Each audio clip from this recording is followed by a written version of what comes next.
envy.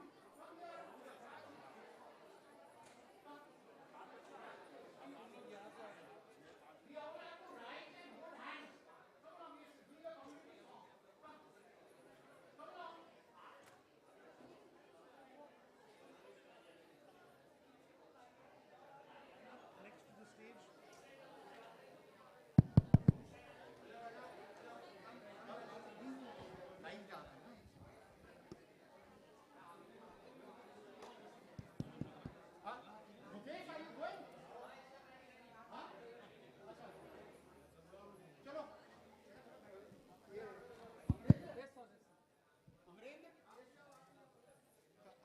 Are you rolling?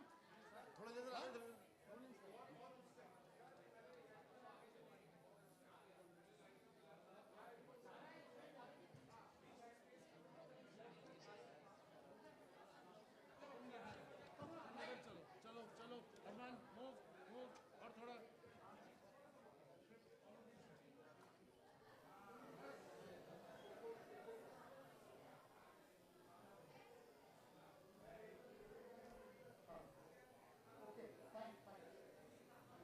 That's okay.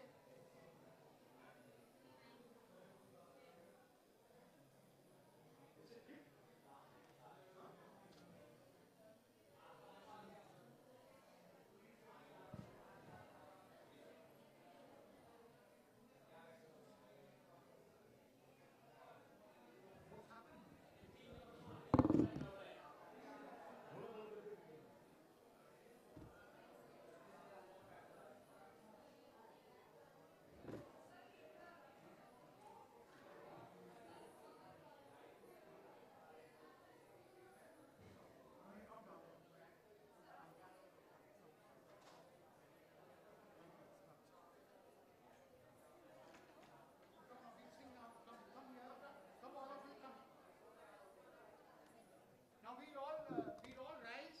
Okay, all of us will rise. Stand up, please, and we'll hold hands and sing "Hum Honge Kamyab." You know the lines? Okay, come.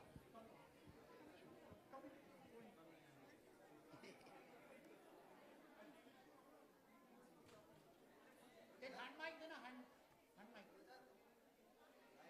You also want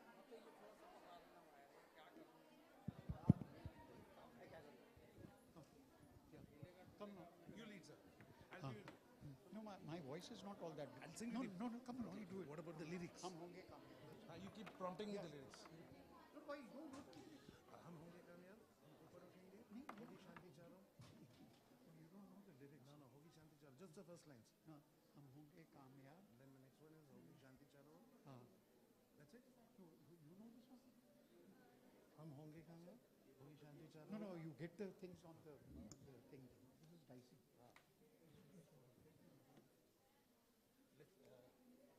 हम होंगे कामयाब होगी शांति चारों perfect No, you come on the thing. net हाँ मन में है वो तो that's okay we just need the first line of every stanza because the rest is repetitive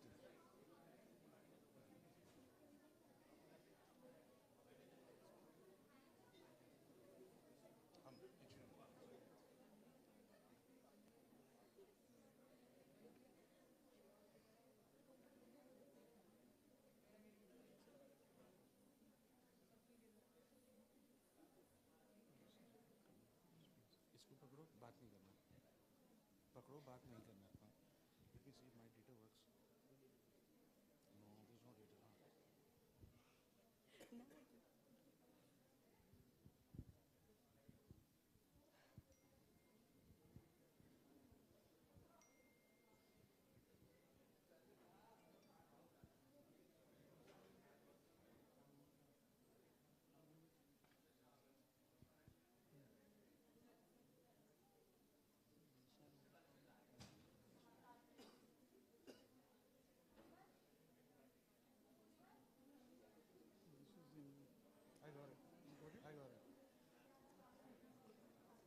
हम चलेंगे साथ साथ and हम होंगे कामयाब नहीं शायद किसी का आज. That's it. हम होंगे कामयाब. That's it.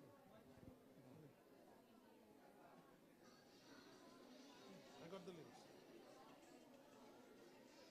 Oh, Manvi hai. No, that I got. Okay. You start now. Come on.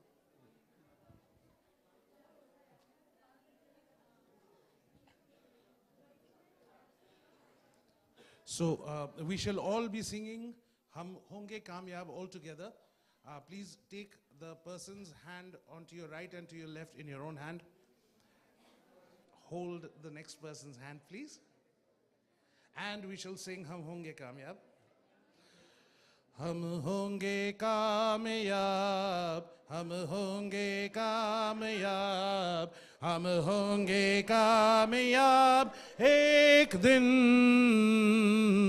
हो मन में है विश्वास, पूरा है विश्वास, हम होंगे कामयाब एक दिन.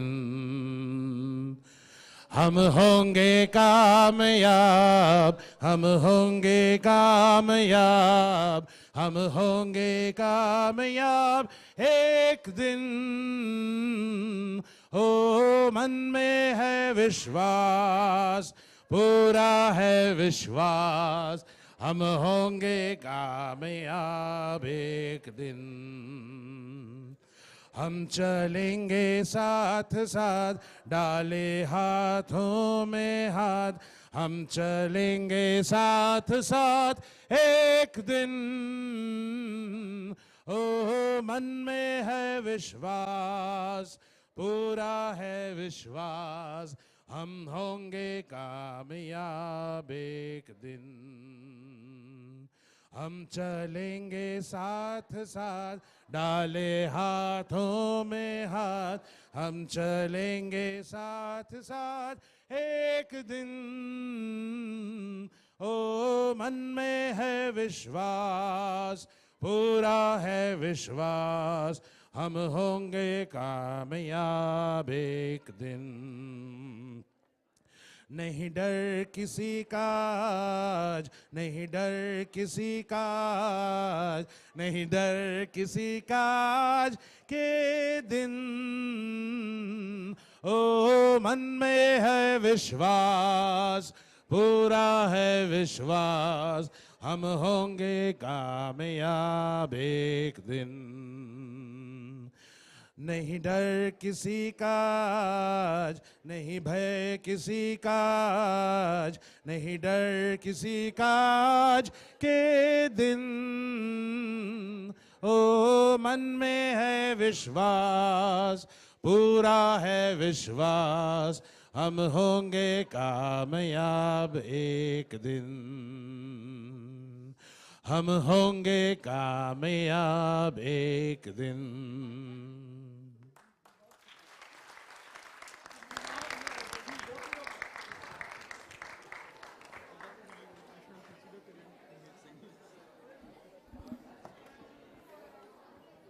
You see, I'll, yeah, that's okay. Yeah, come, let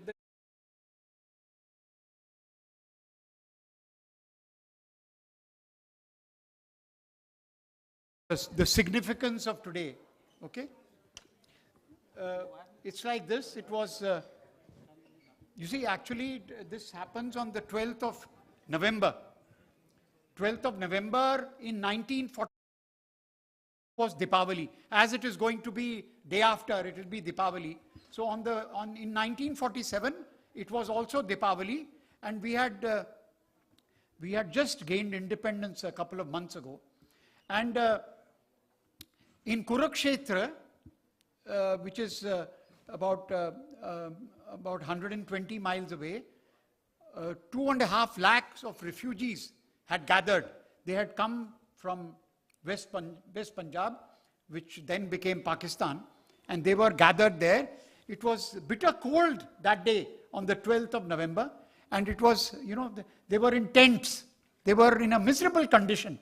And Gandhiji was to go there and talk to them, address them, raise their spirits. And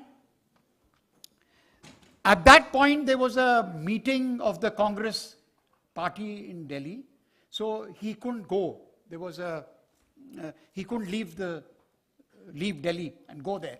So then it was suggested to Gandhiji that why don't you go to Broadcasting House on Parliament Street and address them on the radio, because you will be able to talk to them, and also they are waiting for you, and their spirits are so low, then they'll feel honored. So Gandhiji said, okay, I'll go to Broadcasting House. And then he went to Broadcasting House and he broadcast. Now Gandhi held no office. He was no prime minister, he was no president, he was nobody. He was an ordinary man, but he was a leader who got us freedom. He was struggling all these years. First he struggled in South Africa, then he came here and he struggled. So he held no office. So then, you see, normally when you address from on radio, you have to hold high office, You have that, you have the present Prime Minister doing Man Ki Baat. So he goes on radio and talks to them, He can do what he wants because he's the Prime Minister. So the same way the President addresses on 15th August, the day before, because the Prime Minister addresses from Red Fort, but the President addresses on the 14th night, evening. And then you have the President address you on the 26th of January, any important occasion like that, okay? Or when there's an emergency. So anyway, so Gandhi went there as an ordinary man and he addressed. So then, in the 50th anniversary of that day, in 1997, we had a big program at All India Radio Broadcasting House. And then Jan Prasar, which has been advocating public service broadcasting. Now all that I'll explain to you later in my presentation. But Jan Prasad then came up with this idea that why don't we commemorate that occasion of Gandhi addressing the nation via those refugees in Kurukshetra. Why don't we commemorate that as a public service broadcasting day? So then the government of India agreed that yes, let's do it. It's a very fantastic concept. So then in the year 2000, it was declared as Public Service Broadcasting Day on the 12th of November. As I already explained to you, we are doing it 2 days ahead because Deepavali is that day, but normally we do it there. So last year, what happened was, the same group of students was to perform there. We used to take students from different schools and perform there. Now, All India Radio had a problem with the song they were to sing. You see, it was a Christian hymn. Make me a channel of your peace. Now you see, we are going through some kind of traumatic times in this country. There is a concept of a majoritarianism. So Christian hymn, no, we won't sing it. It's in English, we won't sing it. Then Jan Prasar walked out. We said, we don't have anything to do with you. We'll do our own thing. You do your own thing. We don't want to have this kind of, this. Then this was raised in Parliament also. This question was raised that why did you stop it and all. So there was a big hullabaloo about it. But what I'm just trying to say is, so we do our thing independently, and we were very keen that media students come and understand this whole concept, because after all, you're going to be manning radio and television later in your lives.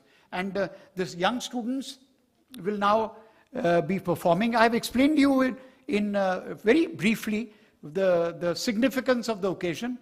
And so this is on the 12th, there are programs held all across the country on All India Radio and Doordarshan to take this message ahead.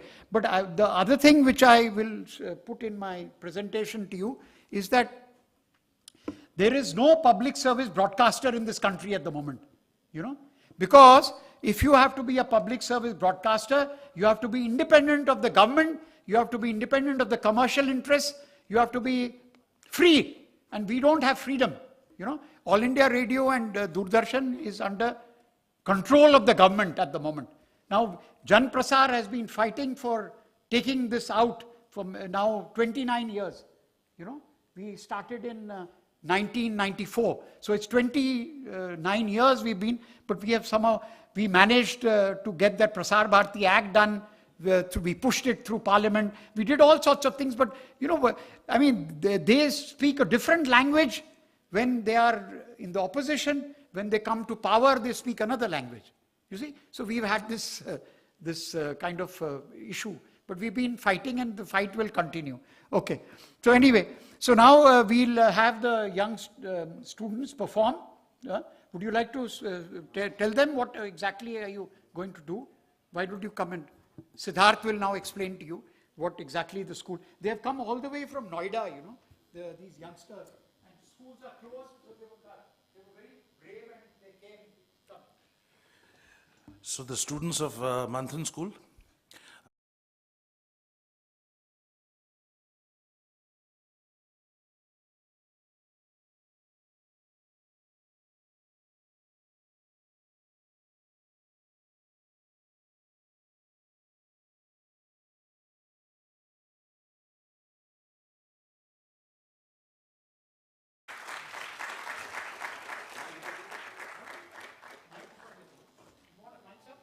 Yeah, children will say. Yeah, go up. Go up to the stage.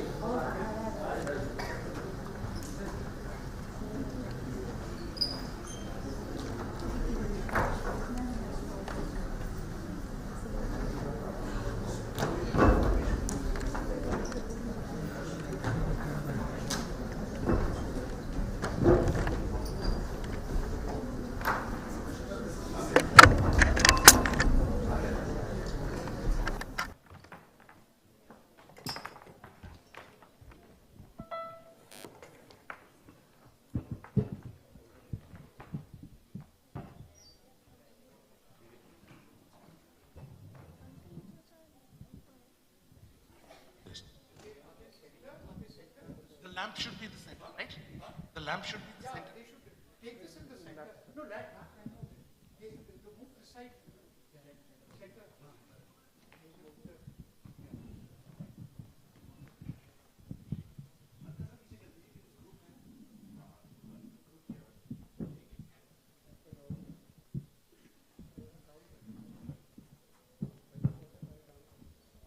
This lettering on your faces is giving a very surreal effect to the whole thing, Is it?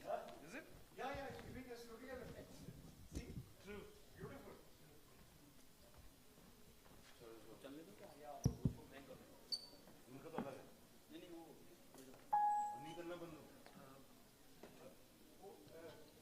Yes. The first song is a prayer that was very close to Bapu, and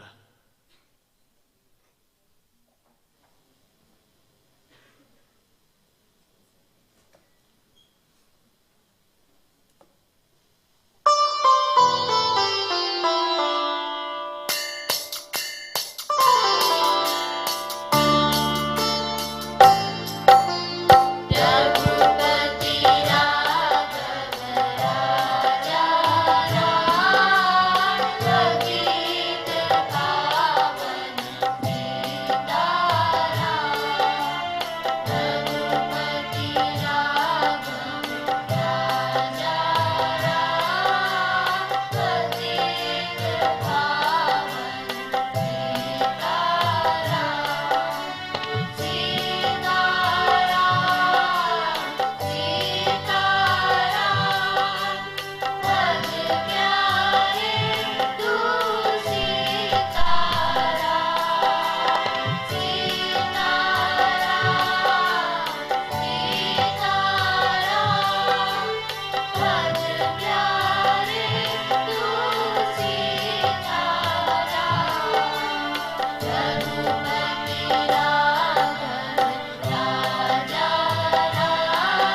song is one written by Kavi Guru Rabindranath Tagore, who was very close to Gandhiji.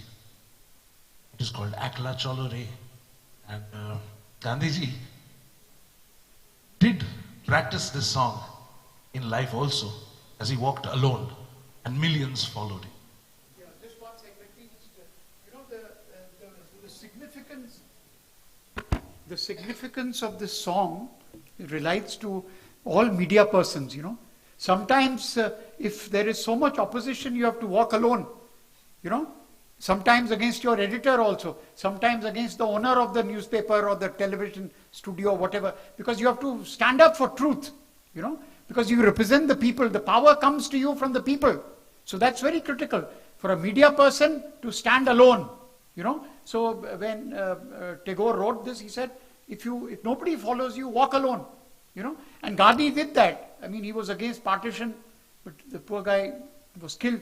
But whatever. So I mean, you have to stand up for your values, and your strength comes from those values. Yeah, go ahead. Beautiful song you have selected.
জানালে আপন বুকের পাঁজর জ্বালিয়ে নিয়ে একলা চলো রে নবীগণ জানালে আপন বুকের পাঁজর জ্বালিয়ে নিয়ে একলা চলো রে যদি তোর নাম শুনে কেউ না আসে তবে একলা চলো রে যদি তোর নাম শুনে কেউ না আসে তবে একলা চলো রে একলা চলো একলা চলো একলা চলো একলা চলো রে তবে একলা চলো একলা চলো একলা চলো একলা চলো রে যদি তোর নাম শুনে কেউ না আসে তবে একলা চলো রে যদি তোর নাম শুনে কেউ না আসে তবে একলা চলো রে যদি তোর নাম শুনে কেউ না আসে তবে একলা চলো রে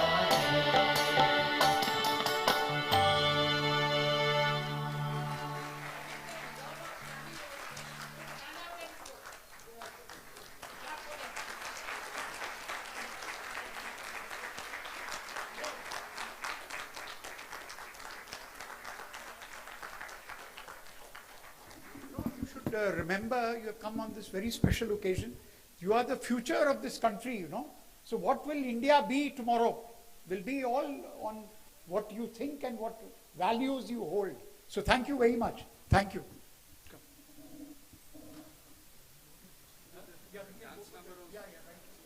So they'll have to be here. So they will come down. The students, these students.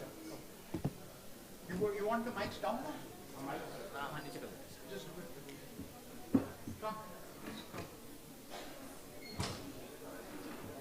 Just explain you will explain. I'll do a short. So I'll tell you. Api, get these. No, you can do it from there only if you want. The student.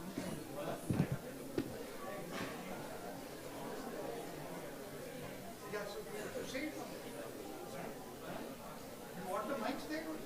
Let them be there.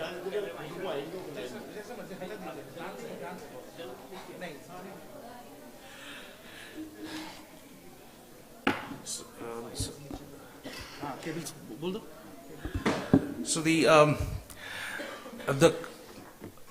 choreography students of Manthan School have selected two versions of Gandhiji's favorite song, Vaishnava Janato, and they reflect the modern creative part as well as the traditional Kathak part, which they have fused under the guidance of our dance teacher, symbolizing the old and the new and how that all flows all together.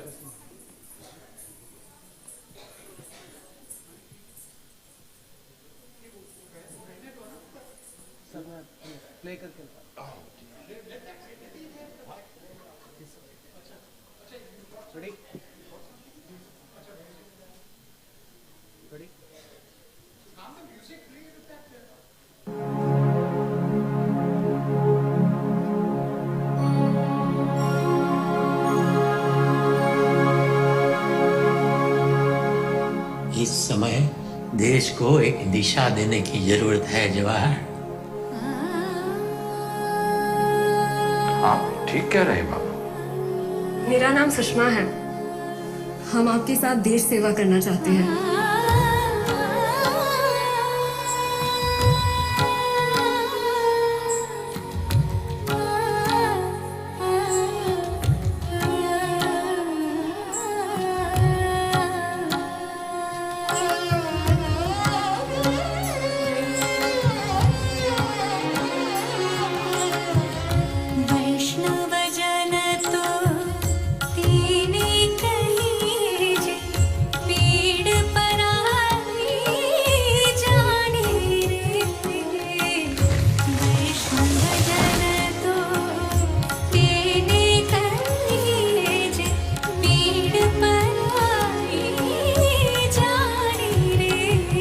अकेला आदमी हमेशा मारा जाता है, इसलिए एकजुट होने में ही शक्ति है।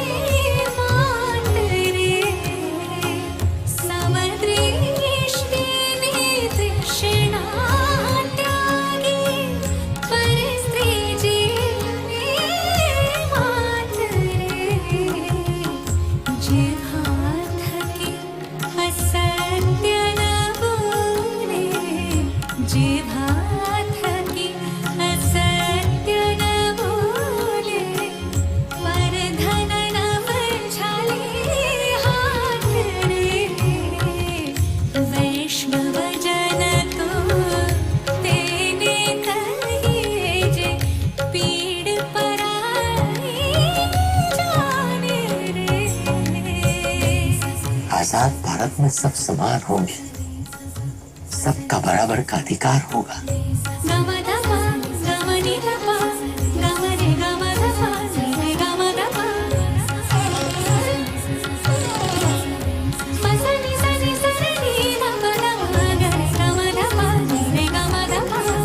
तैयार हो जाइए संघर्ष के लिए।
जान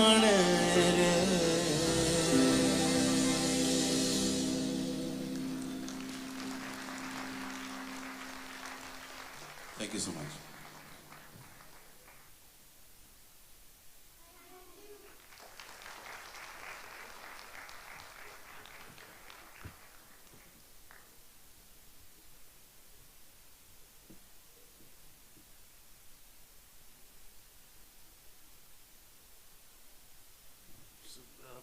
The concept of this dance was went through a lot of thought, and our dance teacher, who's an accomplished choreographer,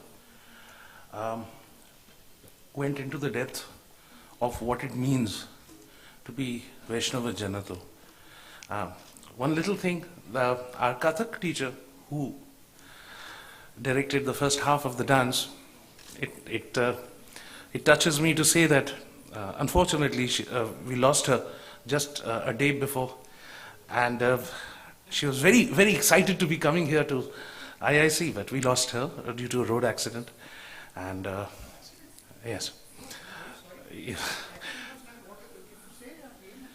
Her name, yes, Vaishali ma'am, day before. We must rise in silence for 2 minutes for her. Peace to our soul. Very sorry about this. So we would like to request a minute of silence for Vaishali ma'am.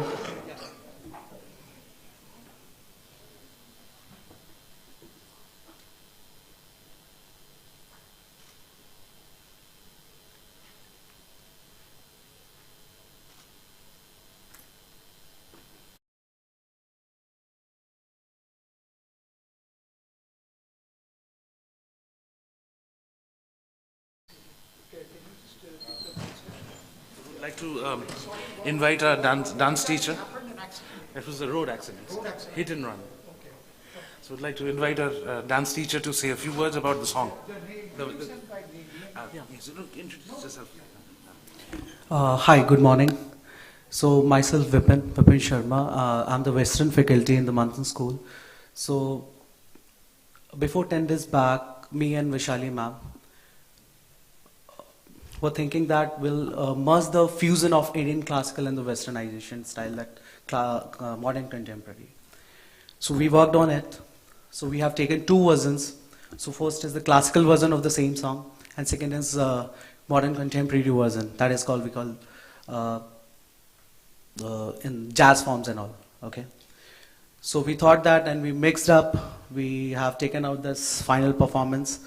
And so it's basically a mixture of our Indian culture and the modernization. Thank you.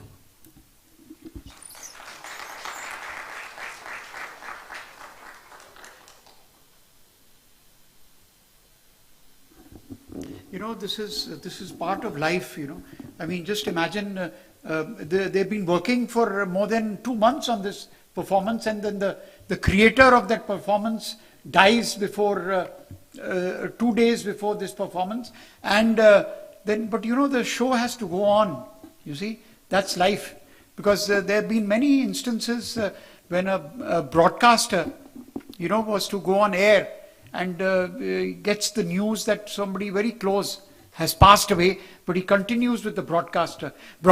So you will also face these kind of situations in life, but you have a duty to perform, and you must always do that. Now I'll request Satyanarayan Sahu to join us. He is going to take you on a very brief journey on the history. You know, we are now into that the program. We have finished the commemoration, so we are now on to Usha Mehta's Tryst with Freedom. You know, this is the Quit India movement, 1942, and she is running this Freedom Radio from Bombay. It was called Bombay, then it became Mumbai later. So there, you know, it's a.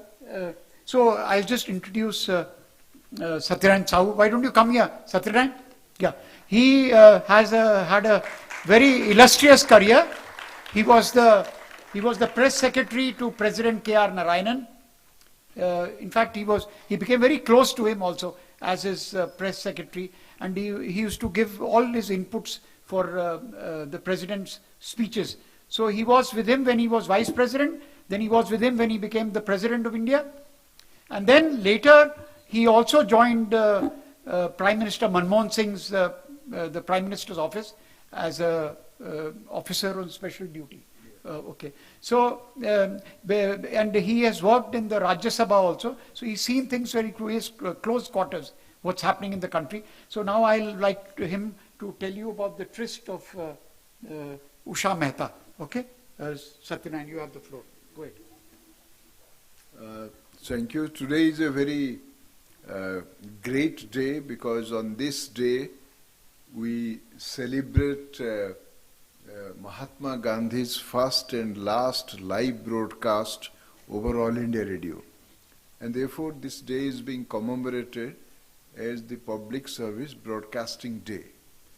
Okay, so in this context it is important to peep into history, particularly the Quit India movement, which was the last major movement for our freedom. If you look at these, there is a book called Secret Dispatches by the British government in India to the British government in UK, the government in UK. In one of those secret dispatches sent by the Viceroy to the Prime Minister of UK, it was stated that possibly there is no hope of British regime continuing in India anymore.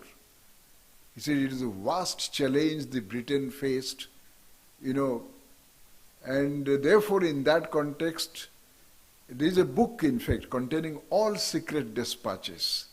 So that was the might of the non-violent movement. Okay, so in that context, but how the message was reaching, there was only newspapers, but the newspapers were censored. There was press censorship because India was dragged to participate in Second World War. So Gandhi wrote that freedom of pen and freedom of speech is the foundation of Swaraj. And that freedom was suppressed, censorship was imposed and so on and so forth. In that situation, very, very dangerous situation, it was Usha Mehta who started the secret radio station. Can you imagine a lady starting a secret radio, and it transmitted the news about the freedom struggle, about the Quit India movement. Okay, so just imagine that time, Mahatma Gandhi described 20th century as the age of radio and telegraph. Now telegraph age is over. Now the age of information technology, internet, God knows what all things are coming up, maybe artificial intelligence and so on and so forth. So Gandhi described the age of radio and telegraph. So in that age of radio and telegraph, hardly people had any access to radio, but Usha Mehta's radio, secret radio, which transmitted message, it really disturbed the British regime. So eventually they took measures and she was caught because it was secret and she was caught, and so therefore, but in spite of that, it's not just, I'm just telling about Usha Mehta, even Netaji Subhash Chandra Bose, when he established, this Azad Hind Fauj government, Azad Hind government, there was an Azad Hind radio which was transmitting the message about freedom. And therefore, in the, in that historical context, if you look at Gandhi's address to the, refugees in Kurukshetra through All India Radio, that was a great speech he delivered in his first and last live broadcast over All India Radio. He said, my dear suffering sisters and brothers, because they were suffering. You see, he was reaching out to the suffering people. They were refugees. You just can't imagine. Then he said, I always believed to be with the afflicted and relieve their suffering. But I wanted to be with you physically but could not because of certain compulsions. And so therefore the manner in which he was, that speech is available, one can read that. He was talking about sanitation, hygiene, Do not, look at your own shortcomings, what can be done. Do not rely upon the, the benefits that are coming from others. Can you imagine? It requires massive courage to say all those things to the people who are suffering.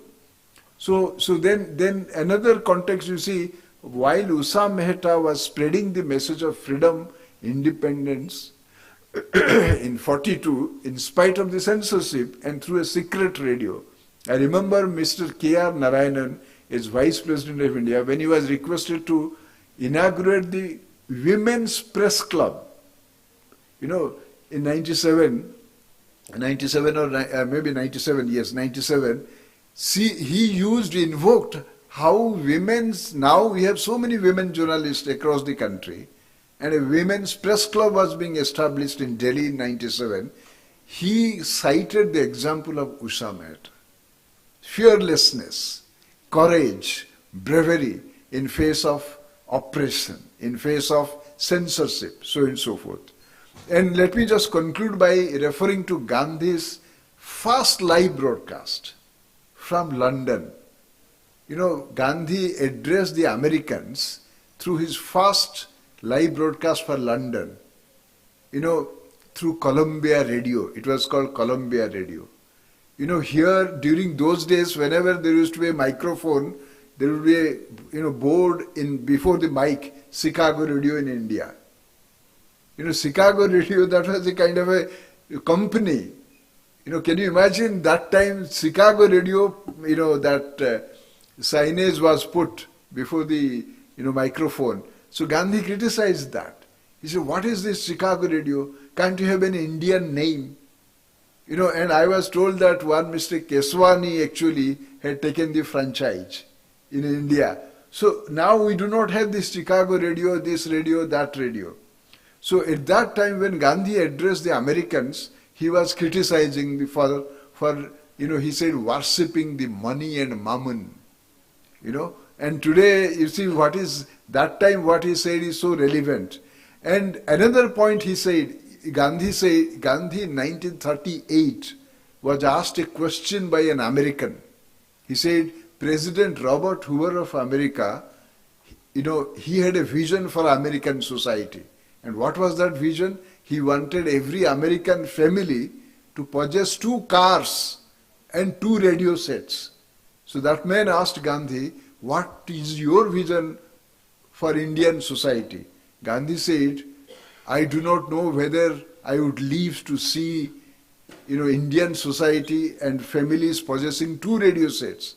But he cautioned, if every Indian family would have 1 car, there would be so many cars on the road, people would not get space to walk. We are actually confronting a situation. And today everybody has radio in the pocket, television in the pocket, internet in the pocket. Okay, so Gandhi said that in 1946, he was accused of using radio, 46, to engage in propaganda for the Congress party. He was accused, Gandhi wrote, if I do propaganda for Congress party would be finished. He said, any regime which engages itself in propaganda by using radio, that regime will, usher in dictatorship in India. So today, when we are confronting such massive propaganda, through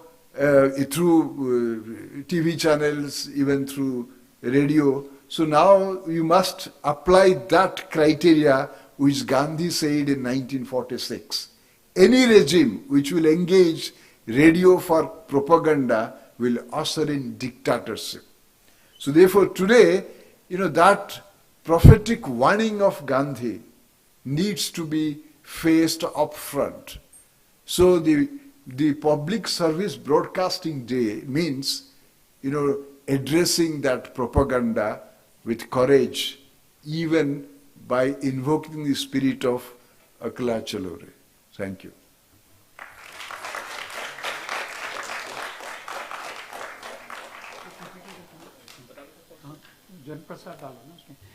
Thank you, Satyanarayan, for that pep talk to the youngsters, because after all their future is with them, you know. So now I'll make my presentation, and I'm going to talk on public service broadcasting and addressing the people in power. Now, taking the cue from what Satyanarayan was telling you, that how a media person in broadcasting can stand up to.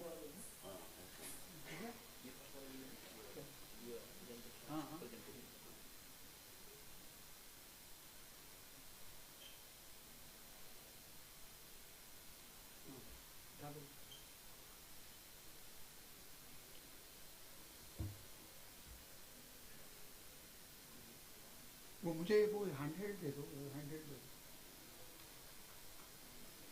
क्या आना है? हाँ, सिर्फ full करो.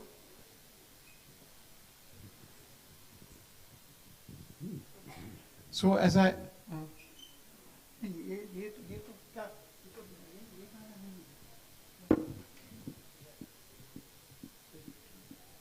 तो सपना का दे दिया है.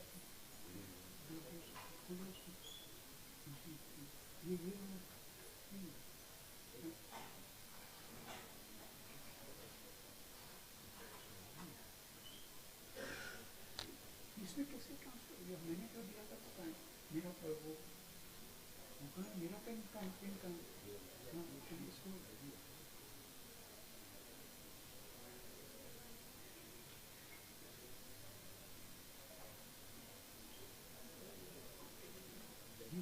ये वाला नहीं, सेकंड वाला यार, ये नीचे.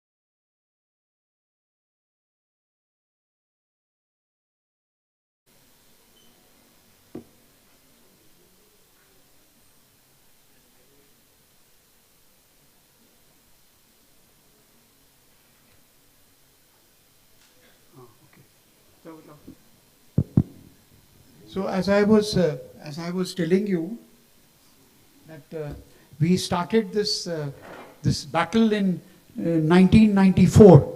So it's been now 29 years which Jan Prasar has been active, and you see we are committed to making airwaves a public resource. We don't want it to be controlled by the government or by commercial interests. Now let's go to the first slide, the next one. Slide, Dalo. Now, you see, this is very important to understand that even this, a quarter of India cannot read this. वो इसको जो मैं इधर आप देख रहे हैं वो पढ़ नहीं सकते, और 89% तो जो भाषा, I mean, I was speaking to you in English, 89% cannot read English, you know. So, I mean, these are important things for you to realize that how we are going ahead in this country, you know. So now I'll have to run this. We are running out of time. There are 45 slides. So even if I take 1 minute per slide, it's going to take a lot, but we'll have to rush through it. Now be serious, you know, this is, excuse me, this is serious talk, you know. You all have come here, your director has sent you. Be serious, because this is an opportunity for you to learn. You know, nobody's going to talk to you the way I am talking to you. You know, because this is a time where the media is tightly controlled by the government. You know, it's tightly controlled. It's called Godi media. You've heard of this. So there's a tight control. There's tight censorship. So what I'm talking on a public platform will be censored. But I must talk to you, because that's the concept. That is the value of public service broadcasting. So okay. So just be serious, please. Okay, now can we go on to the next one? Okay, now this is I mean, you all can read it. These figures are from 2013 and 14. You have the disproportionate numbers, population and number of illiterates. Okay? So let's go on to the next one. Now, the literacy rate is haywire in the country. You have very good literacy down in Kerala. You have good literacy in Tripura. But otherwise, there's a big gap, at various places. Uttar Pradesh, Bihar, Jharkhand, Rajasthan, they are very low in literacy. Okay? Next, important elements to understand what broadcasting is. Now here, this is absolutely haywire. You see, you have 1% of the population who control all the wealth. See the amount of wealth they are controlling, and 50% are down in that small hole. This is just a projection. So there is total economic disparity in this country. So you have Adani, Ambani, and all those big guys controlling everything. And look at that below patch. So when you look at the economics of the situation, you must understand where the money is. Now the big television studios, the big broadcasting stations are all controlled by that red. You see? So what do you do?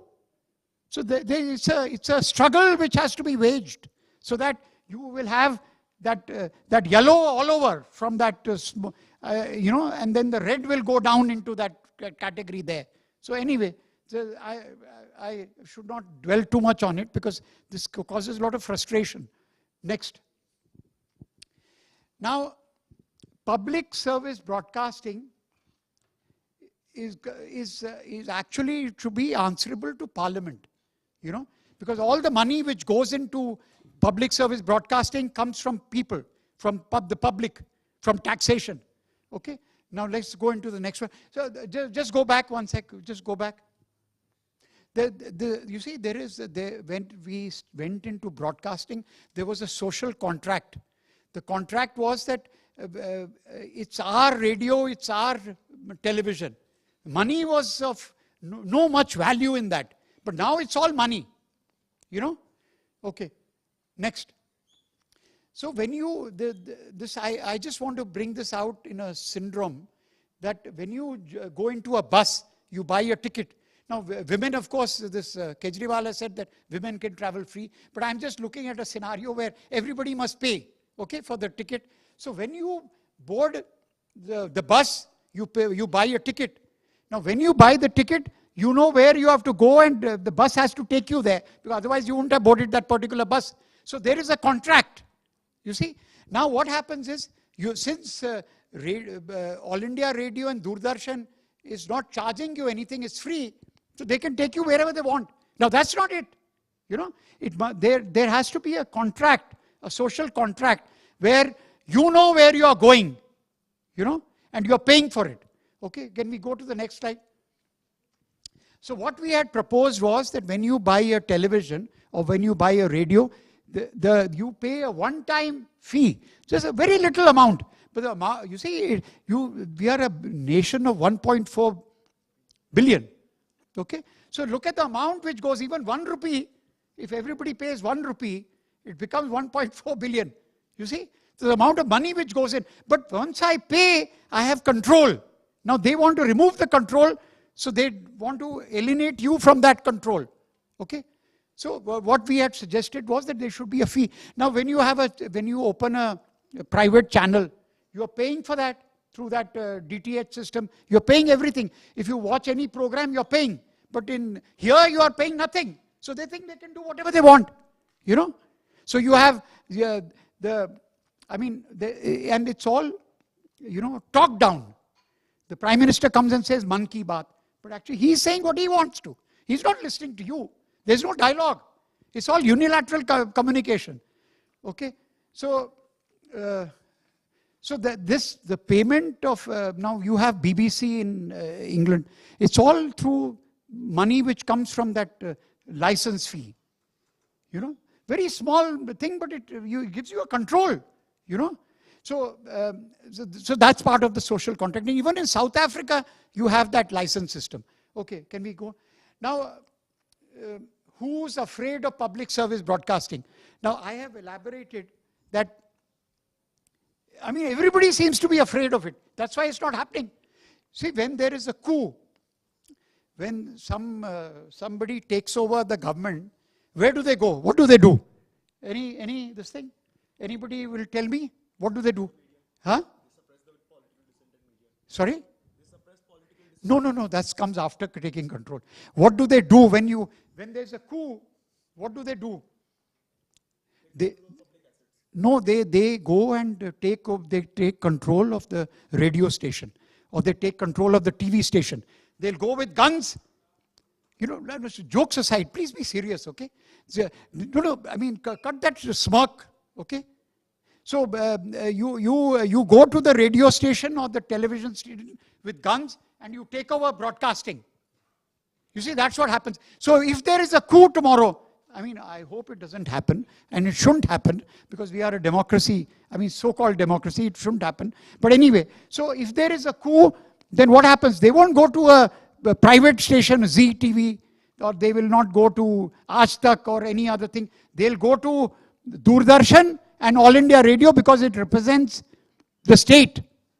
See, they'll take over that's what, and they'll then broadcast from there. So if the coup happens, it is only it is the public service broadcaster which is taken control of. Okay. So the political class, I needn't have to go into this. The political class is opposed. Hey there, just be serious, I say. No talking like this, huh? So if the political class is against public service broadcasting, because they don't want empowerment of the people. You know, nobody likes to ask questions. I mean, the present Prime Minister doesn't go for any press conference. He doesn't like to be questioned. He wants to say what he wants to say, not what you want to ask him to say. So that's it. So the political class is opposed to any kind of questioning. We'll come to that later, how questioning into asking questions is so important for a democracy. You know, dissent is so important. Okay. Then the business and industrial class, they would also be, they wouldn't like to question because then it is linked with crony capitalism, you know. So I think I'll just run through it quickly. And just go back once, go back. The last thing I would like to stress, the last 2 points, is that, you see, the public service broadcasting in its true spirit represents meritocracy. If you are on merit, you get in. You see, what happens is that उसने उसको phone कर दिया, उसे कल नौकरी लग गई. You know, that's all bhai bhatijawad, and it comes from mediocrity. You see, when I was in college, I was studying at St. Stephen's College, and there एक फोन जाता था और वो उस वक्त वो असम में टी गार्डन्स बहुत थे, तो टी गार्डन में एकदम नौकरी लग जाती थी. हाँ, फ्लाइट पकड़ के आ जाओ, कल तुम ज्वाइन कर लो. You see, because एक फोन चला गया. So same thing happens here. वो CNC का बेटा है, आर्मी का चीफ का, उसको हमें जरूर लेना चाहिए, फिर हमें स्टोरीज मिलेंगी आर्मी से या आर्म फोर्सेस से, वो इसका सो एंड सो इसका है. But that is all not what it should be. It should be the meritocracy which should be controlling everything. You understand? That's very important. The other thing is this benchmark. The public service broadcaster is a benchmark. It sets benchmark. BBC has set worldwide benchmarks for broadcasting, where LCD is the lowest common denominator. You know, third-rate kind of programs get through. Okay? So let's move to the next one. So what happens is, this is how the media in broadcasting is controlled. It becomes a handmaiden, someone whose primary role is to serve or assist. वो हाथ पकड़ के उसको चलाते हैं. You know, they won't give you any independence. Okay, then during the emergency, this in fact this was Lal Krishna Advani who came up with this thing, that they were asked to bend and they started crawling. You know, the media started crawling at the when they were asked to bend. The other thing is this racks. Now, if you are in government, you know this racks is a direct connection. It is a limited exchange. So immediately the call will come, "Ye program ko hatao." Then they have to remove it. They remove it. You see, so that there's a tight control which is kept. They are control freaks. Then there is, which I don't want to go into because this will take time. Cadre controlling authority also. There is a information service which comes in when you sit for the UPSC and you get into the Indian Information Service. The controlling authority lies with the government, cadre controlling.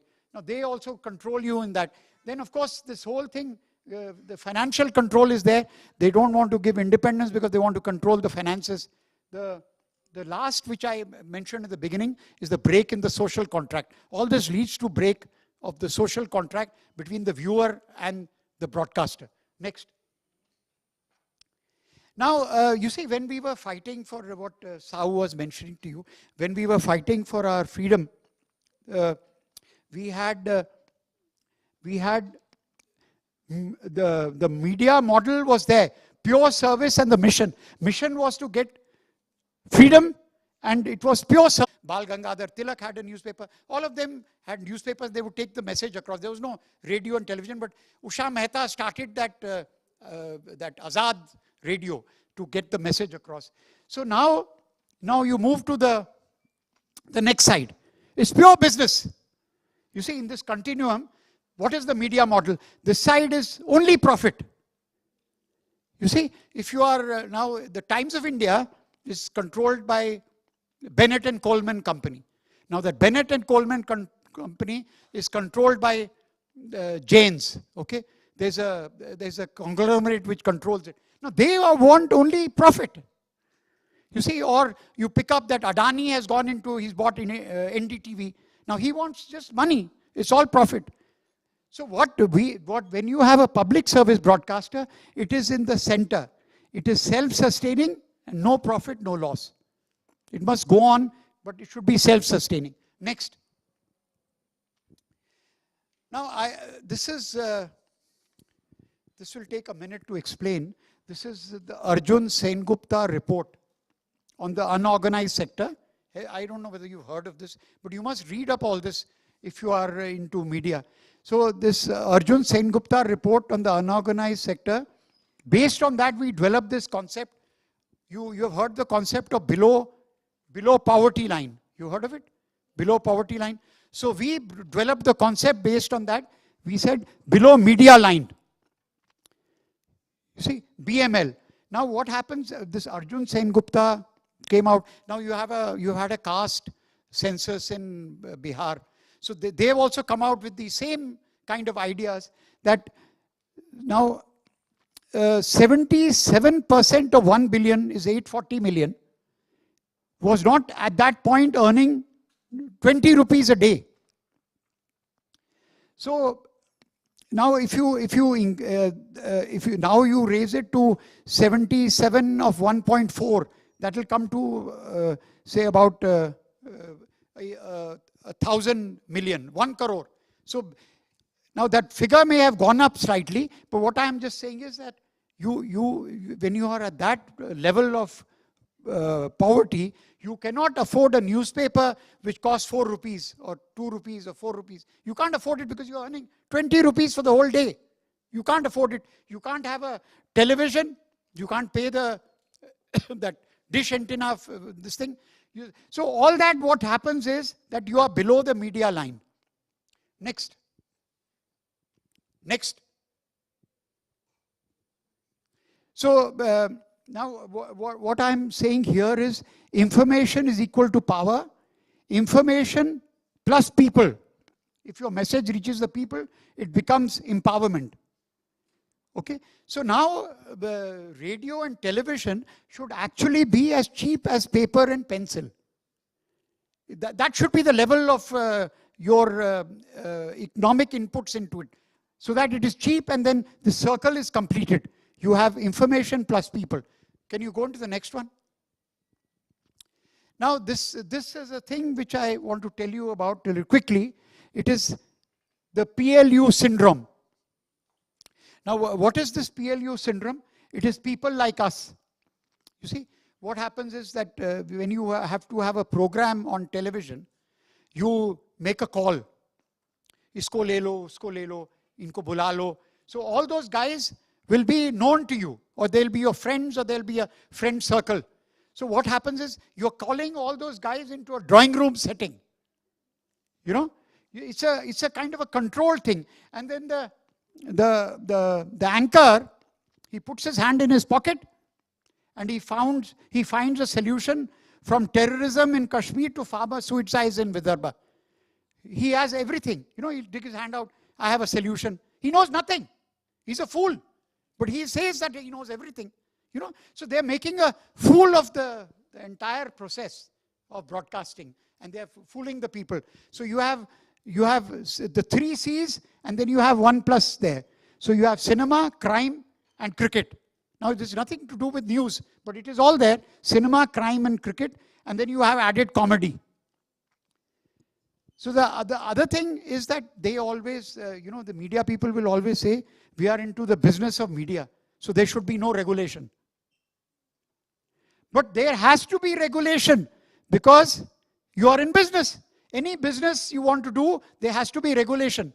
If you want to open a shop, दुकान खोलनी है तो license लेना पड़ता है.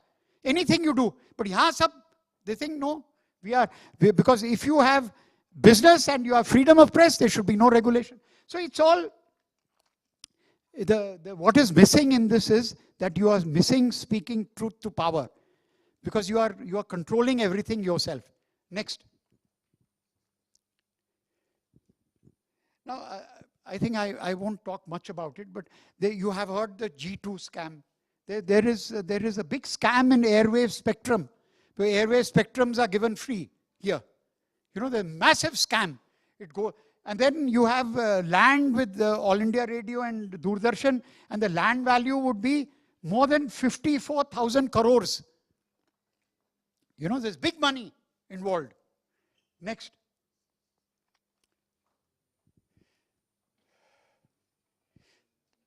Now, this slide goes against how I'm talking to you.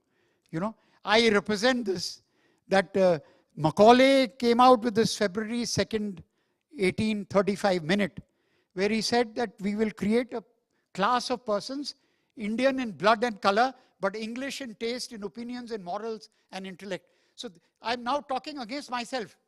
You see, the British created a class of people who could speak English like them. You see, and behave like them in every way. So we have to somehow overcome this also, as we talk of media and we talk of communication. Next. Now, there are 2 quick stories which I want to tell you about. This is today, because I was telling you about broadcasting and the connection with Gandhi and this Public Service Broadcasting Day. So, the first story goes like this, that Gandhi is visiting Pune. And they are, anyone of you gone to Pune? Pune? You've been to Pune? Okay. So there is anybody of you to Pune? No. So you've been to Pune? Okay. So there's a Parvati temple there. It's at a big height, that temple. So Gandhi is coming down from that temple, and a girl rushes up to her and says, Bapu, aapka autograph mujhe chahiye. So Bapu is, very concerned कि इसमें मैं इसको signature अपना दूंगा तो कुछ मुझे पैसा मिलना चाहिए हरिजन फंड के लिए. So he says, beta, I'll give you my signature, but you come out with 10 rupees. So he sells his autograph for 10 rupees. So that girl gives him 10 rupees. So then there further on, he gives the 10 rupees to Acharya Kriplani and says, wo abhi hum tonga hire karenge, to isme se tum kharcha nikal lena. Because that's how they used to operate, you see. It was all, they had no money in their pocket, they would collect there and then spend it also on that. So that Tongawala is hired, and they go where they are staying at night there at the, wherever they are staying, a little further off. So the Tongawala is fixed for 5 rupees. Okay. So then when he reaches there, Gandhi asks for the 5 rupees back, because he's given 10 rupees to Acharya Kripalani to pay the Tongawala. So Acharya Kripalani has forgotten to take the 5 rupees back from the Tongawala. And the Tongawala has disappeared with the 10 rupee. So then Gandhiji tells, and this Acharya Kripalani is one of the top leaders of the freedom struggle. He is, you heard of Acharya Kripalani? Have you anybody heard of him? Huh? You've heard of him? Okay. So he was a big leader, a man of high integrity. His wife later became Suchita Kripalani, who was also a top women leader. She became the first CM of Uttar Pradesh. Okay. So anyway, so then he tells the lady who's the hostess of his that evening that देखिए आज आप खाना देंगे तो आचार्य कृपलानी को खाना नहीं मिलेगा. You know, he tells, because he's lost that 5 rupees. He goes hungry. He becomes the president of the Congress party, and the guy goes hungry because Gandhi said no, he has to be punished for losing that 5 rupees of public money. Can you imagine this? Today's time, 5 rupees, no khana, no food, that man goes hungry. So the point I'm making is that when you are dealing with public money, you have to be very, very careful with public money. Now, you take that 5 rupee and add 10 zeros to it. That's the kind of corruption today in the country. You know, crores are going here, there, usko dena hai, peti aani hai, khoka aana hai. So that's how the things go. Plane loads come and plane loads disappear. You know, so that's the kind of corruption which is going on. But there you have a man, he said, 5 rupees, no khana today. No dinner for Acharya Kripalani. So you know, that is the kind of morals those people had. So this is the first story. The second story I want to tell you is Gandhi is on this is Champaran. Okay. So there is that whole struggle, indigo and everything. Now I don't want to go into that. There's an interaction with women there. Now the woman staying in that jhopatpatti comes out from into that small hole in the wall, and she doesn't want to come out and talk because there were 2 women. The other woman had worn the clothes and gone out. She was naked. You know, look at the levels of poverty there at that time. So they would wear one sari and they had to share it. So one would wear it and go out, the other would be without a sari even. So what I'm just trying to say is, I am not surprised that certain conditions like that are still prevailing in this country. You know, that caste census has brought it out to some degree. But what I'm saying is that there are terrible conditions which you must be aware of. Okay, next. Now this is, I'll just skip through this. This is a thing which I don't know whether it's in your library, but is the faculty here? Is the faculty from Vidyapeeth? Yeah. So this is a book which you, probably you get a Xerox copy, but you must get this and some of them must read this. So Julius Nyerere, the great African leader, was the president, and Manmohan Singh was the secretary of this. This was May 1990. Though later on when Manmohan Singh became the finance minister and then the prime minister, I mean, everything was reversed. But anyway, but this is on record. Next.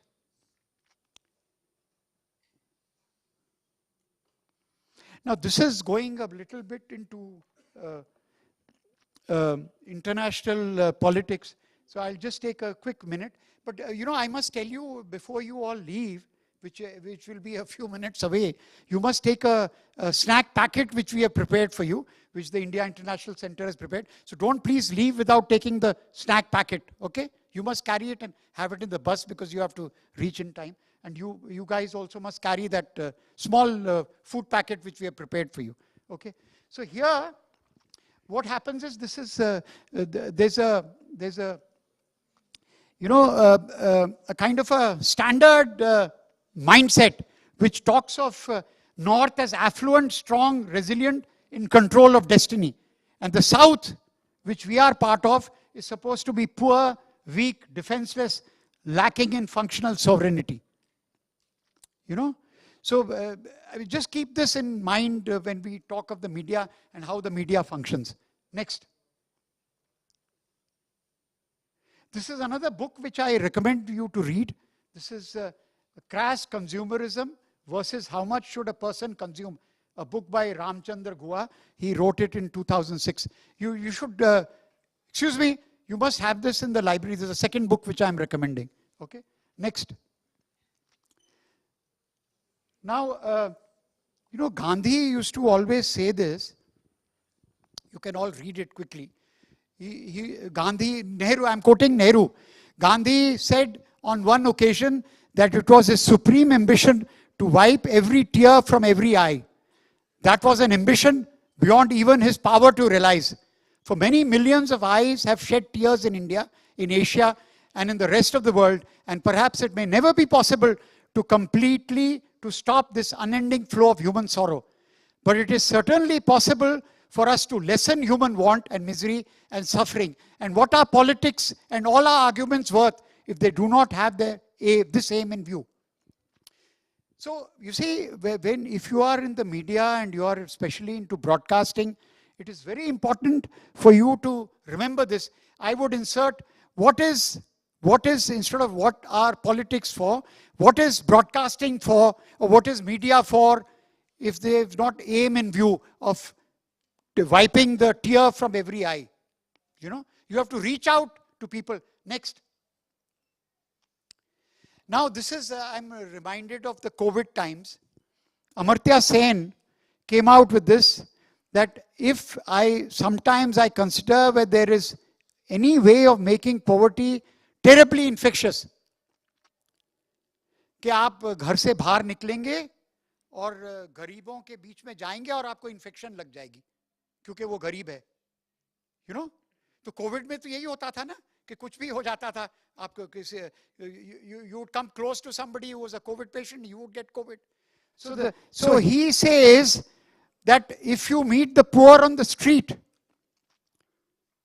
and you get infected, I have no doubt that all poverty would be wiped out, you see, from the world, if poverty was infectious. You are in an air-conditioned office, you go into an air-conditioned car, from the air-conditioned car you go into your air-conditioned home, you are totally in an air-conditioned bubble. You are living a high life, so they say, within quotes. But you are alienated from the people whom you have to serve. And the service is very critical as a broadcaster. Next. Now I think I'll skip this through this because it's getting about, we have very few minutes. Anyway, so you see, we have parliamentary democracy in this country. Now there are 5 points in this which are very important. The first is tolerance, sahanshilta. Okay? If you are not tolerant, sorry.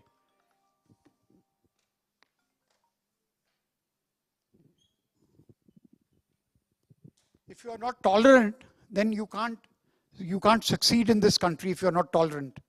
There'll be no democracy. The second is Kanun Palan ek adat.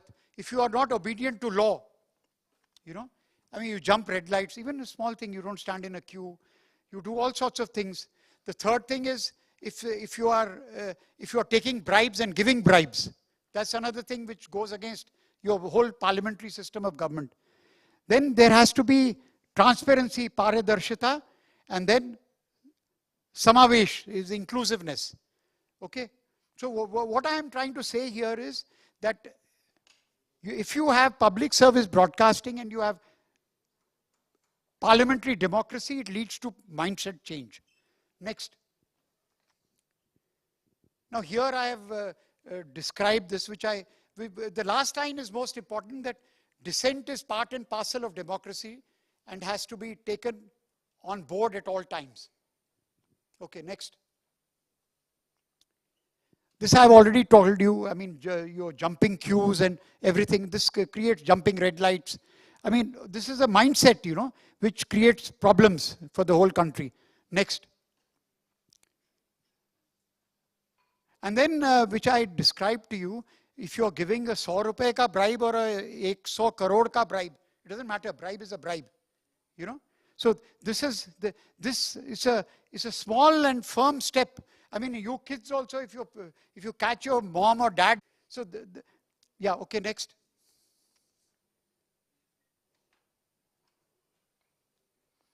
Now this I have linked up with the right to information, because that's how ownership of our country is, because you own this country, you must realize that. So everybody is answerable to you. You are the owners. You must have the proprietorship of this country. Everything belongs to you. I mean, these politicos come and go, but you are the real owners of this country. So you must feel that. Next. Now, if you're walking down in a park or something, and there is a tap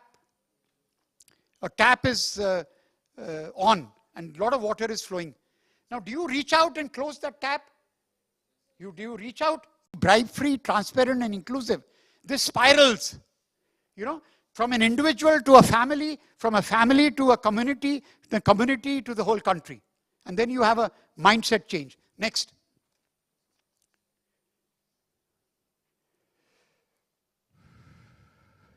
Now, you see, for that public service broadcasting which we want in this country, you have to have a political will. And then you have to have a vision, and you have to mission. But unfortunately, at the moment, we are missing all three. Okay? So you have to be free from the pincer grip of elitism and consumerism.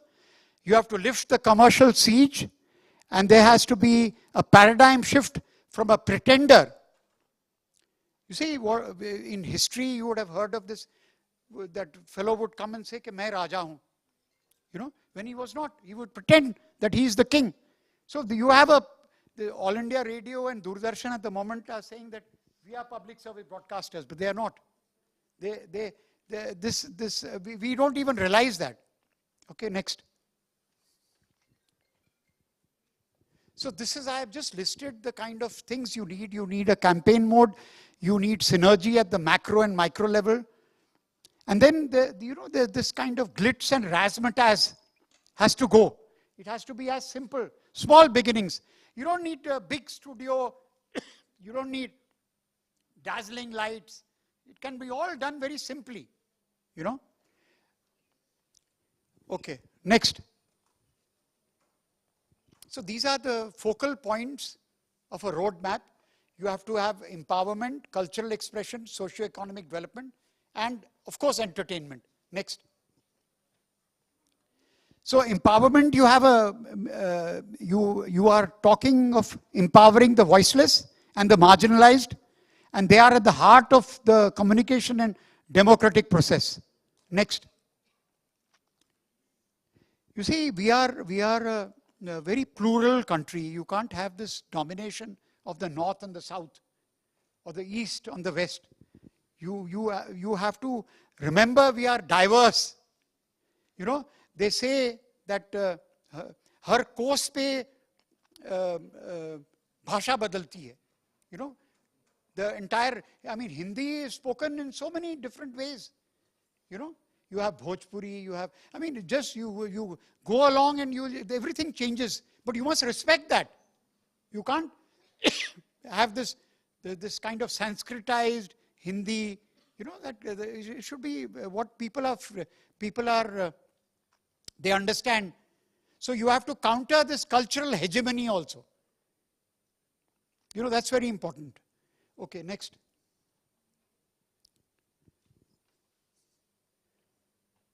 Now I don't have to explain that. You can, read it. It's a sense of commitment to the cause of the people. Okay, next.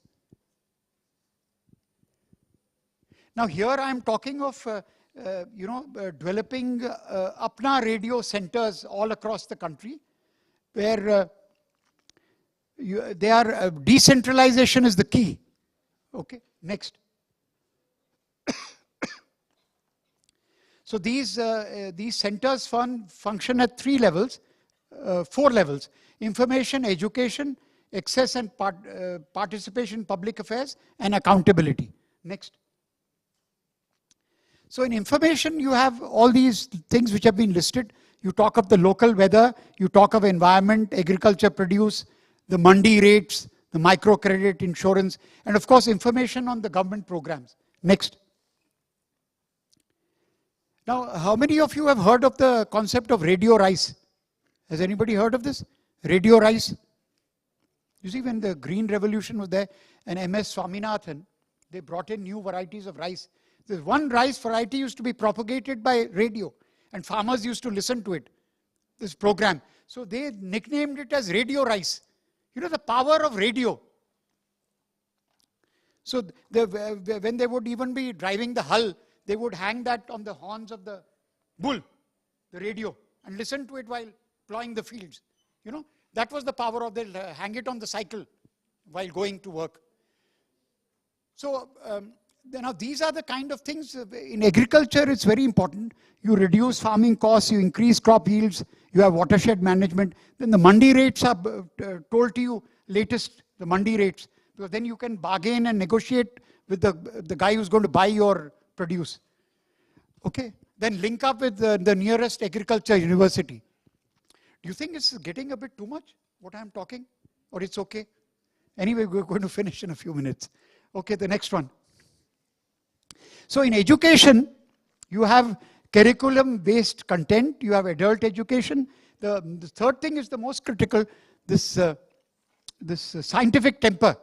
You know, so what you have a television program going, Ganesh ji doodh pi rahe hain.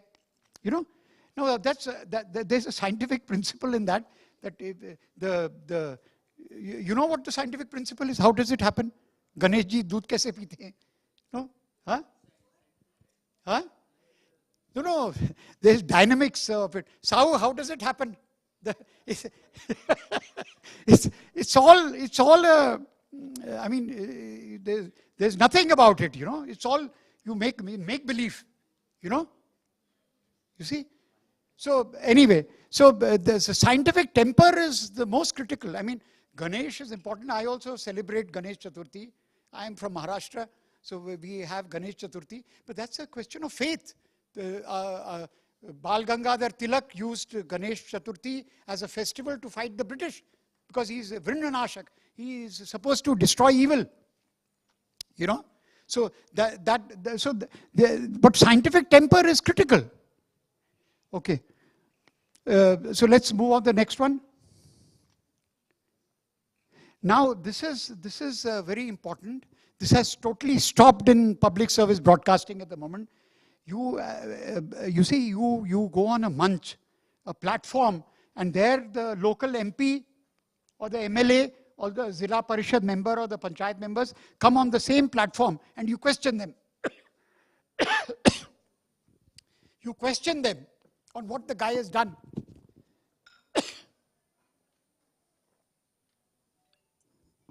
Now, the MP is there for 5 years. Has he delivered on his promises? Has he, you know, they said, ये इतने मैं school बनाऊंगा, इतने college बनाऊंगा, इतने hospital खोलूंगा, मैं यहाँ एम्स लाऊंगा, मैं यहाँ IIT लाऊंगा. They just talk at the election time. So are they brought to the book and asked, ये किया आपने? You know, did you do it? The same way, the MLA. So this kind of accountability is very important. Now that is totally missing at the moment. Because they don't want to face. The Prime Minister wants to give no press conferences. This MP is a small fellow. He says, why? Why should I? So this is the whole concept of public service broadcasting, that you unko shisha dikhana. You show them a mirror. Next.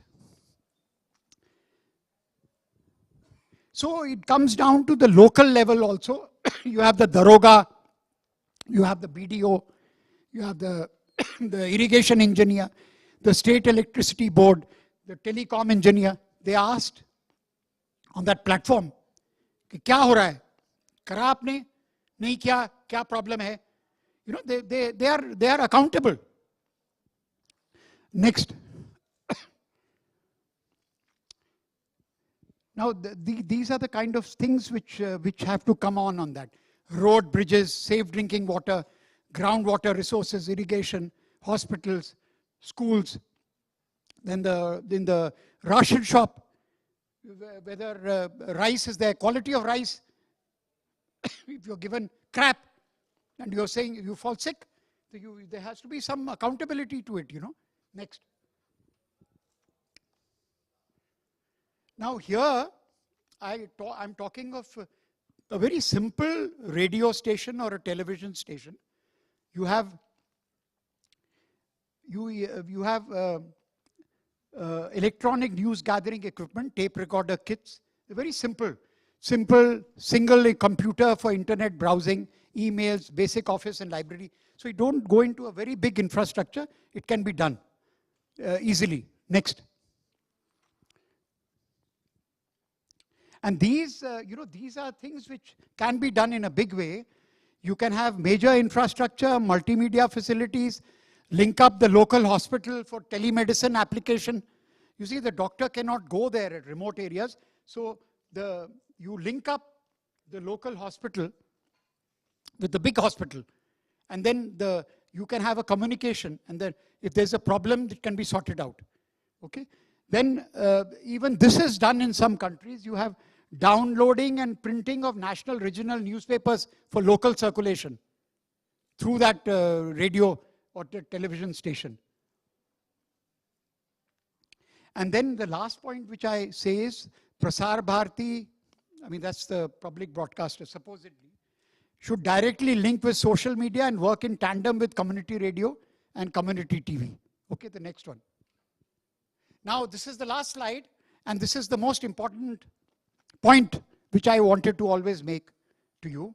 And this says, we need to speak truth to power. We need to make truth powerful. We need to make the powerful truthful. वो आपके खाते में 15 लाख आ जाएंगे, वो demonetisation होगा, सब पैसे बाहर से आ जाएंगे स्विट्जरलैंड से. You know, that's talking nonsense. Nothing happened. But you talk this. So it is to make the powerful truthful. It's the other way around. You have to do it. We need to speak truth to power. You know, these are critical lines. This is taken from Jeremy Cronin, who's an African National Congress leader in South Africa. So he says, you need to speak truth to power. You need to make the powerful truthful. Now that's very critical if you have to change this country. Okay? I think I'll stop there. And then the last line is Swaraj Vani. You know, you have talked of Swaraj, we self-rule. So what we perceive is not Akash Vani. You know, we perceive of Swaraj Vani. That means your voice, your voice of freedom goes on the air, goes on the television. Okay? Any questions? I'll love to take them. Yeah, go ahead. Yeah. In the last, as you mentioned in this slide itself, the speak of truth and whatever we could say, if we link it to Gandhi, if we link it to the Satyagraha or the truth force, how can Gandhian philosophy guide individuals in navigating the challenges of misinformation and propaganda in today's information age? A very good question. You see, the point is each one has to, you know, that song which your school sang, Ekla Chalo. So each has to be within that circle of fighting for the truth. And these, suppose, you know, you just stand up. So there's a circle around you, just imaginary circle, yeah? And the circle is a circle of truth. Okay, so they're about 100 and plus students here. Each of them has that circle round him. So these concentric circles come round, and then you change. You know, the entire situation changes because each circle progresses into the next circle. Okay, so it's a lone battle which you all have to fight. You know, each must fight. Very good question. Thank you. Anybody else? Yeah, go ahead. ये mic दो यार और लाके. You want to ask? Sir, yes. Yeah. Sir, my name is Vanshu Dhawan and I wanted to ask you a question. Where are you from? Sir, from Delhi. No. New Delhi. You're from... Bharati Vidyapeeth. Yeah. Bharati Vidyapeeth. You are doing media. Yes, sir. Sir, I wanted to ask the question. In current day, what is the biggest threat to freedom of press? Is it private interests or is it government censorship? Yeah, very good question. You see, the threat, the main threat is from both the government and the private enterprise. You see, both are on a control trip. So the government wants to control it to its end, and the private guys want to control it to their end. So you have to navigate through this very, very carefully, you know. You have to do it. But this is a time of transition, you know. So in all times of transition, things are very difficult. Okay? Yeah. Give us the mic. So, connecting sir's views and broadcasting, I would like to ask that Gandhiji's principles emphasize the dignified rehabilitations of refugees. So, how can we apply his ideas to ensure the humane treatment and integration of displaced populations in today's world, and keeping in mind the wars that are going on and the complex geopolitical challenges?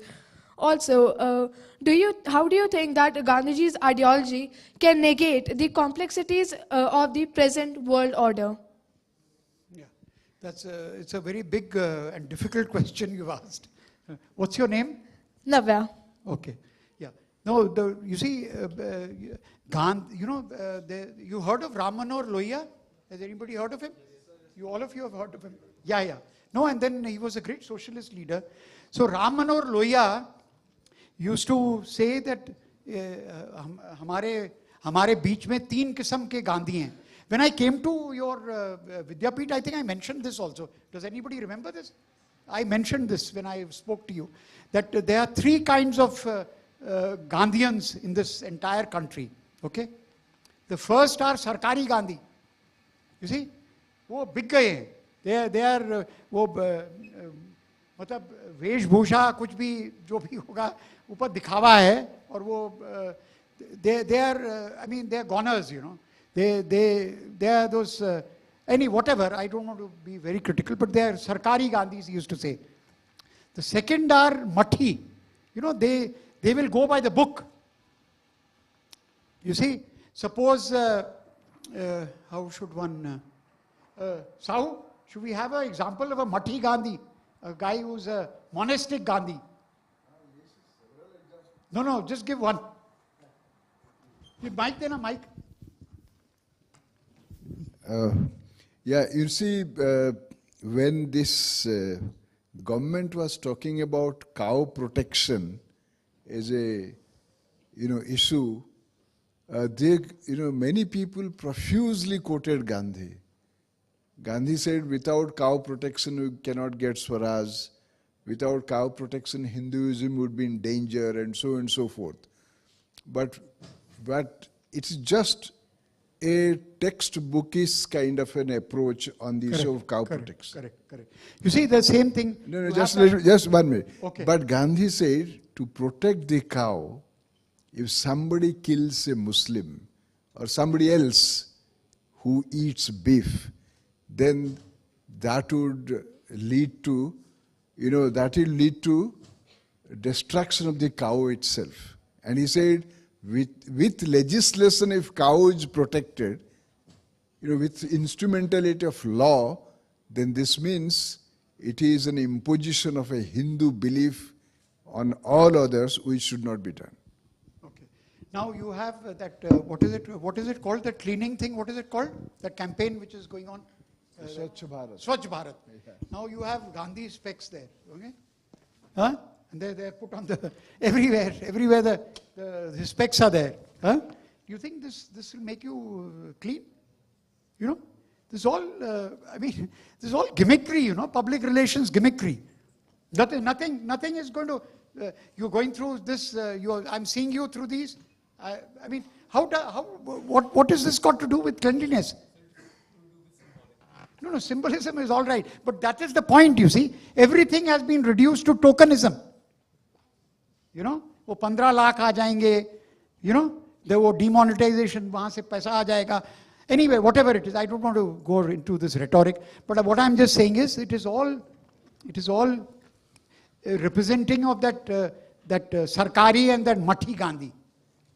The third element which Lamanor Lohiya talked of was the Sirphira. You know, the Sirphira Gandhi. Now there was this, he was very senior, but he was a friend of mine. He was, have you heard of Rabi Ray? He was the speaker of the Lok Sabha. He's from Orissa. He was one of our leading socialists. He used to say to me, Suhas, tu Sirphira Gandhi hai. You know, you are a crazy guy, but you follow Gandhi. But that's very important. It is the Sirphira Gandhians who can do anything. You know, because they bring in innovation, they don't want to be that, I don't have a book here, but whatever, suppose this was a book, you know, they won't go by what is written in the book. Ye panne pe kholo, isme kya likha hai, Gandhi ne kya bola. That's not important. It's the spirit of what he said and what he did is important. You know? So that's the point. So I hope that answers you a little bit. Yeah, go ahead. We have to close now because these students have to go back. Sir, actually I want to ask that, according to you, what do you think? Like, has Gandhi always made the correct decisions? Was he always correct? No, okay. Did he always spoke the truth and followed the path of it? Or did he always make the correct decisions which led to a good Okay, fine. Just relax. Okay.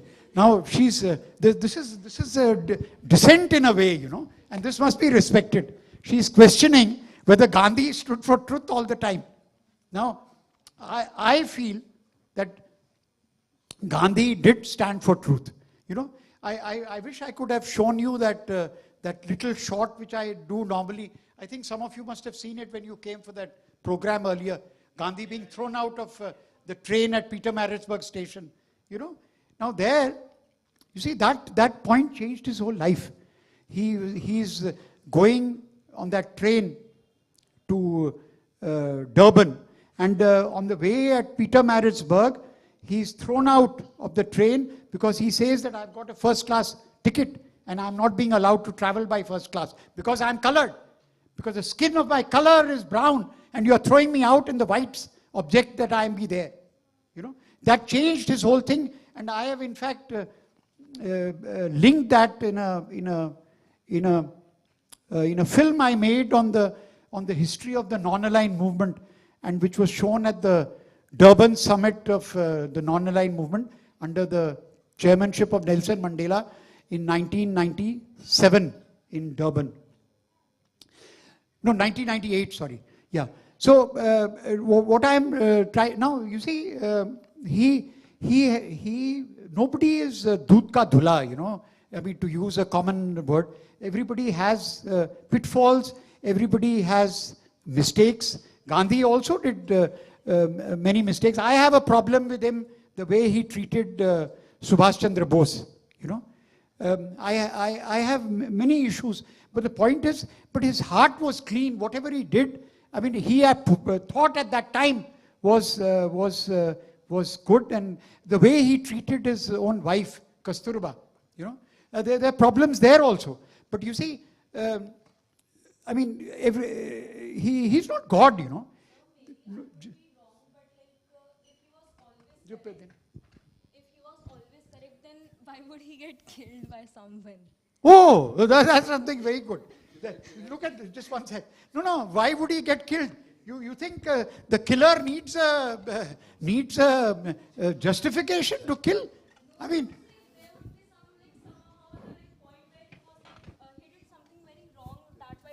what did he do wrong? Let's hear. So like that's like what I'm like asking you. Jesus Christ was, put on the cross. So what wrong Jesus Christ do? So you see, Gandhi envisaged how he would be killed. Do you know when? In 1930s. He said somebody will come, would box him violently. Some other person will come and club him violently. The third person will come and knife him.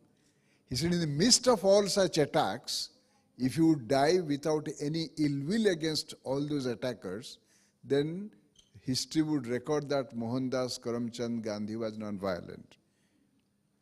See, we look at mythology, Lord Krishna, who killed him? Exactly.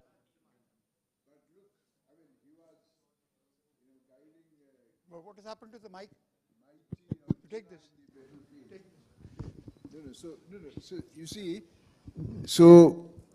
he asked a question, pertinent question. Was Gandhi always right? Certainly not. See, he was not always right.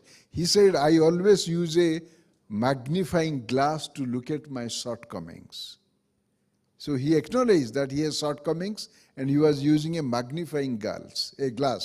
Okay, then you look at his experiment with truth. In the very first few pages, he said, I have only seen the glimpses of truth, not the entire truth. And I am open to it. So somebody who is keeping an open mind, that's the scientific approach. Every science, how does it progress? From one hypothesis to another hypothesis. So the hypothesis which guided some scientists, that get rejected. That doesn't mean that hypothesis was wrong. Because truth is always, you move from one level of truth to another level of truth. That's what Upanishads say. It's dynamic. Yeah, it's always. The other thing, I think the greatest disservice we have done. And I, as a kid, I used to always think it's like a conspiracy. It's like a conspiracy, Why has Gandhi been pedestalized? उसको गांधी को हमने एक जगह ऐसे बिठा दिया कि वो महात्मा है. He doesn't want that. He didn't want that. He wanted to be on the ground. But you raised him. This whole thing about 2nd October, Rajghat, 30th January, Rajghat. I mean, what is all this? You are trying to raise him to a level so that, वो तो महात्मा था, हम ऐसे बन नहीं सकते. When the kids come here, they come, we run a program here called Taking Children to Gandhi. And I tell them, and I've been doing it, you will be surprised, about 11,000 children have gone through this process. Some of them also come. You've been to that program. So I tell them there's a Gandhi in each one of you. In each one of you there is a Gandhi. So you just have to, like that, what is that, Hanuman ji opens his chest and Ram is there. The same way, so each one of you have a Gandhi, each one of you has a Martin Luther King, and then you also have a Mandela in you. I've been to that Robben Island where he was imprisoned. There's a water divide between Cape Town and Robben Island. It's a terrible, one of the worst prisons in the world. And this man used to look through the bars in the window and look at the sun and the light clouds, and think that one day I'll be free. 27 years he spent in prison. Can you imagine? 27 years. And they used to make him break limestone in that damn quarry in the prison. वो आंखें उसकी चली गई, actually he lost his eyesight because that chuna from that limestone used to come and hit him, the clouds from that.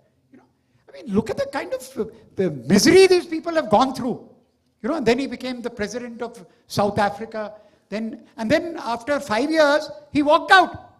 मुझे और नहीं करना है, मैं जा रहा हूँ. Can you imagine this? 27 years in prison, he becomes president of South Africa. Then he says, मेरे 5 साल हो गए मैं जा रहा हूँ. यहाँ तो कुर्सी पे पटक के they catch the कुर्सी and बैठ जाते हैं उस पे. अभी मैं फिर लड़ रहा हूँ. You know, I mean, there's no end to it, you know. Yeah, you want to say something? Yeah, you grab that mic there. A very small addition to what Sir was saying. Gandhi was put on a pedestal, right? And we did it. He didn't want it. What happens is there are two kinds of people. You take a stone, you tie a thread to it, and you rotate it. If you let it go, the stone flies outwards at a tangent. There are two kinds of people, centrifugal versus centripetal. So if you are focused on yourself, the center, you are centripetal, whereas if you're focused on the objective, then you're centrifugal. Now, the reason Gandhi may not have been perfect, but the reason people liked him and the reason they respected him was that he was centrifugal. For him, his objective was more important than the self.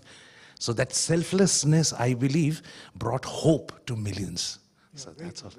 But only thing is, you have to be very careful, you know, when you are doing that, the stone shouldn't be hitting anybody, you know.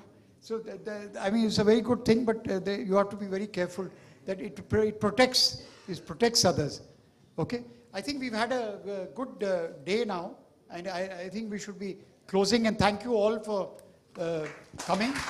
And we should carry this dialogue forward, you know.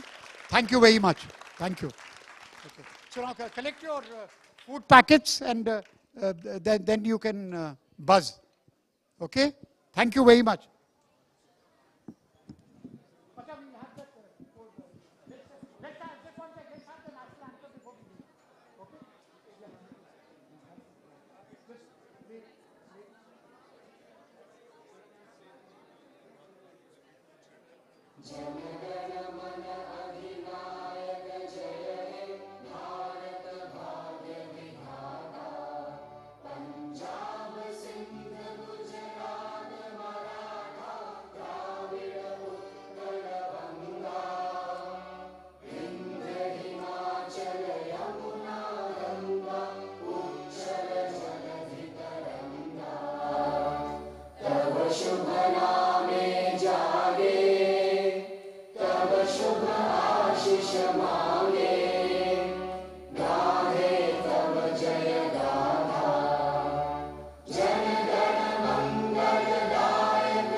We'll just take a quick group photograph. All of you get up.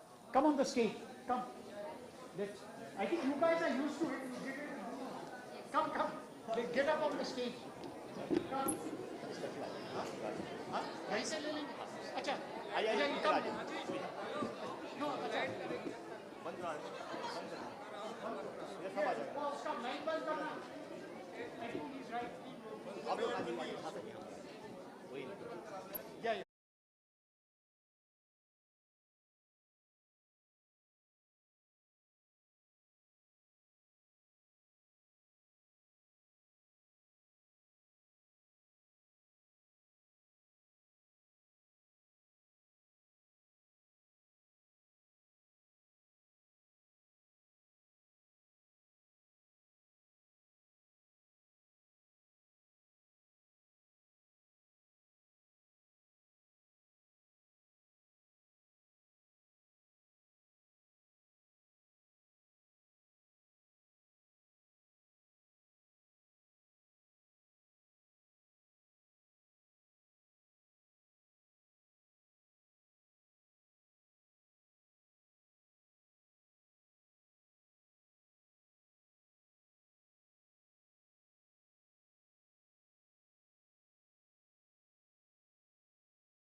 Sir.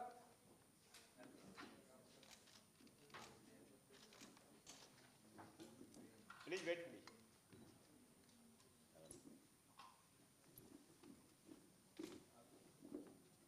Sir.